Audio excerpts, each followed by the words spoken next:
ಬೆಂಗಳೂರಲ್ಲಿ rowdy sheeter ಬಿಕ್ಲು Shiva ಕೊಲೆ ಪ್ರಕರಣಕ್ಕೆ ಸಂಬಂಧಪಟ್ಟಂತೆ ಈಗ ಶಾಸಕರಾಗಿರುವಂತಹ ಬೈರತಿ ಬಸವರಾಜ್ ವಿಚಾರಣೆಗೆ ಹಾಜರಾಗಿದ್ದಾರೆ. ರೌಡಿ ಶೀಟರ್ ಬಿಕ್ಲು ಶಿವ ಕೊಲೆ ಪ್ರಕರಣದ A5 ಆರೋಪಿ ಶಾಸಕ ಬೈರತಿ ಬಸವರಾಜ್ ವಿಚಾರಣೆಗೆ ಹಾಜರಾಗಿದ್ದಾರೆ. ಭಾರತಿ ನಗರ ಪೊಲೀಸ್ ಠಾಣೆಗೆ ಬಿಜೆಪಿ ಎಂಎಲ್ಎ ಹಾಜರಾದರು. ಕೊಲೆ ಪ್ರಕರಣ ಸಂಬಂಧ ಬೈರತಿ ಬಸವರಾಜ್ ಅವರ ವಿಚಾರಣೆ ನಡೆಯುತ್ತೆ. ಮರ್ಡರ್ ಕೇಸ್ನಲ್ಲಿ ನೋಟಿಸ್ ಅನ್ನ ಕೊಟ್ಟಿದ್ರು ಪೊಲೀಸರು. ನೋಟಿಸ್ ಸಿಕ್ಕ ಬೆನ್ನಲ್ಲೇ ವಿಚಾರಣೆಗೆ ಹಾಜರಾಗಿದ್ದಾರೆ. ಕೋರ್ಟ್ ಕೂಡ ಹೇಳಿತ್ತು ವಿಚಾರಣೆಗೆ ಹಾಜರಾಗಿ ಅಂತ ಬೈರತಿ ಬಸವರಾಜ್ ಅವರಿಗೆ. ಸೊ ಇವತ್ತು ಬೆಳಗ್ಗೆ 11 ಗಂಟೆಗೆ ವಿಚಾರಣೆಗೆ ಹಾಜರಾಗಬೇಕು ಅನ್ನುವ ಪೊಲೀಸ್ ನೋಟಿಸ್. ಆದರೆ ಶಾಸಕರು ಬಂದಿದ್ದು ಹೆಚ್ಚು ಕಡಿಮೆ 2:15. ಇದರ ನಡುವೆ ಪೊಲೀಸ್ ಠಾಣೆಯ ಮುಂಭಾಗದಲ್ಲಿ ಬಿಗಿ ಪೊಲೀಸ್ ಬಂದೋಬಸ್ತನ್ನು ಕೂಡ ಏರ್ಪಡಿಸಲಾಗಿತ್ತು. ಕಾರಣ ಶಾಸಕರು ಜನಪ್ರಿಯ ಶಾಸಕರಿದ್ದಾರೆ, ವೈಯಕ್ತಿಕವಾಗಿ ವರ್ಚಸ್ಸನ್ನು ಹೊಂದಿದ್ದಾರೆ, ಬೆಂಬಲಿಗರನ್ನು ಹೊಂದಿದ್ದಾರೆ. ಸೊ ಪೊಲೀಸ್ ಠಾಣೆಯ ಮುಂಭಾಗದಲ್ಲಿ ಒಂದಿಷ್ಟು ಭದ್ರತೆ ಇತ್ತು. ಆರಂಭದಲ್ಲಿ ವಕೀಲರು ಮಾತ್ರ ಹಾಜರಾಗಿದ್ರು. ಬೈರತಿ ಬಸವರಾಜ್ ಅವರ ವಕೀಲರು ಮಾತ್ರ ಒಂದು ಗಂಟೆ ಸುಮಾರಿಗೆ ಹಾಜರಾಗಿದ್ರು ಠಾಣೆಗೆ. ಆಗ ಅಂದಾಜು ಮಾಡಲಾಗ್ತಾ ಇತ್ತು ಏನು ಶಾಸಕರು ಬರಲ್ವಾ ವಿಚಾರಣೆಗೆ ಅಂತ. ಬಟ್ 2:15 ಸುಮಾರಿಗೆ ವಿಚಾರಣೆಗೆ ಬಂದರು ಶಾಸಕರು. ಈಗ ವಿಚಾರಣೆ ಆರಂಭ ಆಗಿದೆ. ಕೊಲೆ ಪ್ರಕರಣಕ್ಕೆ ಸಂಬಂಧಪಟ್ಟಂತೆ A5 ಆರೋಪಿ ಇವರು. ಸೊ ವಿಚಾರಣೆ ಆರಂಭ ಆಗಿದೆ.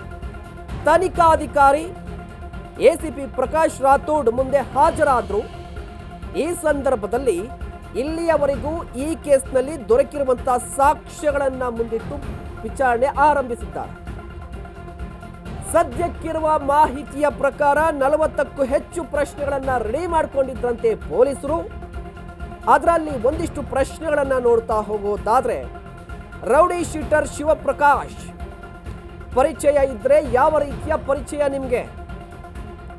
ಆರೋಪಿಗಳ ಜೊತೆಯೂ ಕೂಡ ಪರಿಚಯ ಇದೆಯಾ? ಒಂದಿಷ್ಟು ವಿಡಿಯೋಸ್ ಬಂದಿದೆಯಲ್ಲ ನೋಡಿ, ಗಮನಿಸ್ತಾ ಇದ್ದೀರಲ್ವಾ? ಭಾರತಿ ನಗರ ಪೊಲೀಸ್ ಠಾಣೆ ವಿಚಾರಣೆಗೆ ಹಾಜರಾದರು ಶಾಸಕರು.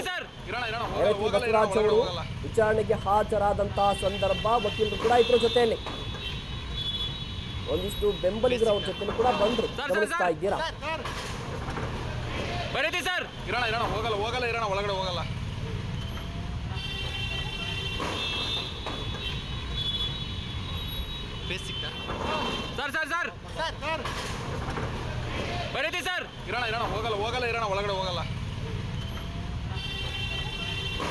ಎಸ್ ದೃಶ್ಯಾವಳಿಯಲ್ಲಿ ಗಮನಿಸ್ತಾ ಇದ್ದೀರಾ?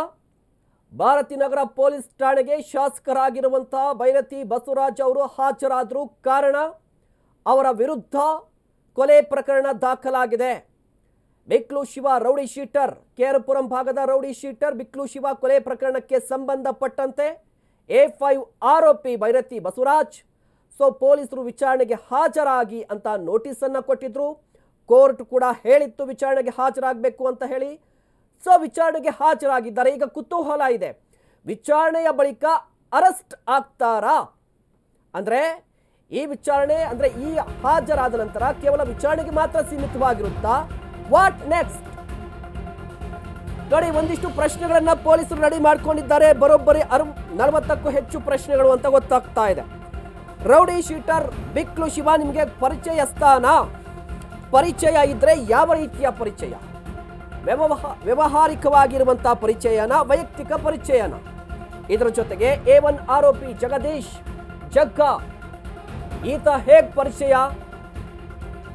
ವ್ಯವಹಾರಿಕವಾಗಿ ಪರಿಚಯ ಇರೋದಾ ಅಥವಾ ವೈಯಕ್ತಿಕವಾಗಿ ಸಂಬಂಧಿನ, ಸ್ನೇಹಿತನ? ಎಸ್ ಗಮನಿಸ್ತಾ ಇದ್ರಲ್ವಾ, ಜಗದೀಶ್ A1 ಆರೋಪಿ ಕೊಲೆ ಪ್ರಕರಣದಲ್ಲಿ ಈತ ಬಸವರಾಜ್ ಅವರ ಜೊತೆಗಿದ್ದಂತಹ ಫೋಟೋಗಳು, ವಿಡಿಯೋಗಳು ಕೂಡ ವೈರಲ್ ಆಗಿದೆ. ಕುಂಭಮೇಳಕ್ಕೆ ಕೂಡ ಹೋಗಿದ್ರು ಜೊತೆಯಲ್ಲಿ ಇವರು. ಬೈರತಿ ಬಸವರಾಜ್ ಅವರ ಜೊತೆಯಲ್ಲಿ ಕುಂಭಮೇಳಕ್ಕೆ ಕೂಡ ಹೋಗಿದ್ರು. ಸೊ ಆ ವಿಡಿಯೋಗಳನ್ನು ಇಟ್ಕೊಂಡು, ಫೋಟೋಗಳನ್ನು ಇಟ್ಕೊಂಡು ಪ್ರಶ್ನೆಗಳನ್ನು ಕೇಳುವ ಸಾಧ್ಯತೆ ಇದೆ. ಟೆಕ್ನಿಕಲ್ ಎವಿಡೆನ್ಸ್, ಡಿಜಿಟಲ್ ಎವಿಡೆನ್ಸ್ ಅನ್ನ ಮುಂದೆ ಇಟ್ಟು, ಅಂದರೆ ಈ ಕಾಲ್ ಡೀಟೇಲ್ಸ್ ಇರುತ್ತಲ್ವಾ, ಟವರ್ ಲೊಕೇಶನ್ನು, ಈ ಕಾಲ್ ಡೀಟೇಲ್ಸ್ ಅಂದರೆ ಇಫ್ ಇನ್ ಕೇಸ್ ಏನಾದರೂ ಮೊನ್ನೆ ಬೈರತಿ ಬಸವರಾಜ್ ಹೇಳಿದರು ಕೊಲೆ ಆಗಿರುವಂಥ ಬಿಕ್ಲು ಶಿವ ಯಾರು ಅಂತಲೇ ಗೊತ್ತಿಲ್ಲ ಅಂತ ಹೇಳಿ. ಇದಕ್ಕೆ ಈ ರೀತಿ ಗೊತ್ತಿಲ್ಲ ಅಂತ ಆಗೋದ್ರಾದರೆ ನೀವು ಏನಾದರೂ ಕಾಲ್ ಮಾಡಿರ್ತಾರಾ ಇವರು, ಇಫ್ ಇನ್ ಕೇಸ್ ಏನಾದರೂ ಕಾಲ್ ಡೀಟೇಲ್ಸಲ್ಲಿ ತೆಗೆದಂಥ ಆ ಸಂದರ್ಭದಲ್ಲಿ ಆ ನಂಬರ್ ಇದ್ದರೆ ಕೇಳ್ತಾರೆ, ಯಾವ ಕಾರಣಕ್ಕಾಗಿ ಈ ನಂಬರ್ ಇಟ್ಕೊಂಡಿದ್ರಿ, ಬಿಕ್ಲು ಶಿವನ್ ನಂಬರ್ ಇದು, ಫೋನ್ ಮಾಡಿದ್ರಾ, ಹೀಗೆ ವಿಚಾರಣೆ ನಡೆಯುತ್ತೆ.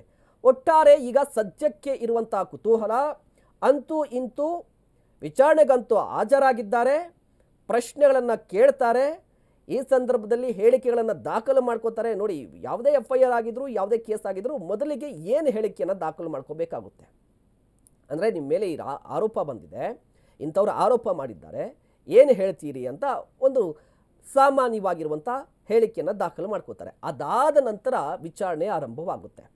ಅಂದರೆ ಈಗಾಗಲೇ ಪೊಲೀಸರಿಗೆ ಸಿಕ್ಕಿರುವಂಥ ಒಂದಿಷ್ಟು ಎವಿಡೆನ್ಸನ್ನು ಕಲೆಕ್ಟ್ ಮಾಡಿರ್ತಾರಲ್ವ, ಈಗಾಗಲೇ ಆ ವಿಡಿಯೋಗಳನ್ನು ಇಟ್ಕೊಂಡು ಅಥವಾ ಆ ವಿಡಿಯನ್ಸನ್ನು ಇಟ್ಕೊಂಡು ಪ್ರಶ್ನೆ ಕೇಳ್ತಾರೆ. ನೋಡಿ, ಈ ಫೋಟೋ ನೀವು ಬಿಕ್ಲು ಶಿವ ಜೊತೆ ಮಾತನಾಡಿದಂಥ ಡೀಟೇಲ್ಸ್ ನಮ್ಮ ಹತ್ರ ಇದೆ, ಇದಕ್ಕೇನು ಹೇಳ್ತೀರಿ, ಇದರ ಜೊತೆಗೆ ಈ ಜಗ್ಗ ನೋಡಿ, ಈ ಜಗ್ಗನ ಜೊತೆ ನೀವು ಕುಂಭಮೇಳಕ್ಕೆ ಹೋಗಿದ್ರಿ, ಏನು ಸಂಬಂಧ, ಯಾವ ರೀತಿಯ ಸಂಬಂಧ, ಪರಿಚಯಸ್ತ್ರ, ಓಕೆ ಆಯಿತು, ಈ ಕೊಲೆ ಆಗಿತ್ತಲ್ವ, ಈ ಕೊಲೆಯ ಸಂದರ್ಭದಲ್ಲಿ ನಿಮಗೇನಾದರೂ ಮಾಹಿತಿ ಇತ್ತಾ, ಕೊಲೆಗೂ ಮೊದಲು ನಿಮಗೆ ಕಾಂಟ್ಯಾಕ್ಟ್ ಮಾಡಿದ್ರಾ, ಹೀಗೆ ಒಂದಿಷ್ಟು ಪೊಲೀಸರು ಪ್ರಶ್ನೆಗಳನ್ನು ಕೇಳ್ತಾರೆ. ಬಟ್ ಇದು ಇವತ್ತಿನ ನೋಟಿಸ್ ವಿಚಾರಣೆಗೆ ಹಾಜರಾಗಿ ಅಂತ ಇತ್ತು. ಈಗ ವಾಟ್ ನೆಕ್ಸ್ಟ್ ಅಂತ ಬಂದರೆ ವಶಕ್ಕೆ ಪಡೆಯುವ ಸಾಧ್ಯತೆಗಳೇನಾದರೂ ಇದೆಯಾ ಅಂತ ಇದ್ರ ಬಗ್ಗೆ ಕುತೂಹಲ ಇದೆ. ಇವತ್ತು 11:30ಕ್ಕೆ ವಿಚಾರಣೆಗೆ ಹಾಜರಾಗಬೇಕು ಅಂತ ಪೊಲೀಸರು ನೋಟಿಸನ್ನು ಕೊಟ್ಟಿದ್ದು ಇವತ್ತು. ಬಟ್ ಶಾಸಕರು ಬಂದಿದ್ದು 2:15. ಇದರ ನಡುವೆ ವಕೀಲರು ಬೇರೆ ಬಂದಿದ್ದರು ಪೊಲೀಸ್ ಸ್ಟೇಷನ್ಗೆ. ಸೊ ಕುತೂಹಲ ಇದೆ, ವಿಚಾರಣೆಗೇನೋ ಹಾಜರಾದರು, ವಾಟ್ ನೆಕ್ಸ್ಟ್ ಆಗುತ್ತೆ.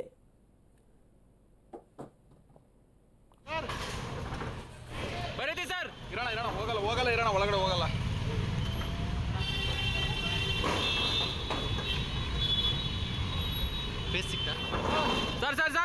ಸರ್ ಬರೀತಿ ಸರ್, ಇರೋಣ ಹೋಗಲ್ಲ ಇರೋಣ, ಒಳಗಡೆ ಹೋಗಲ್ಲ.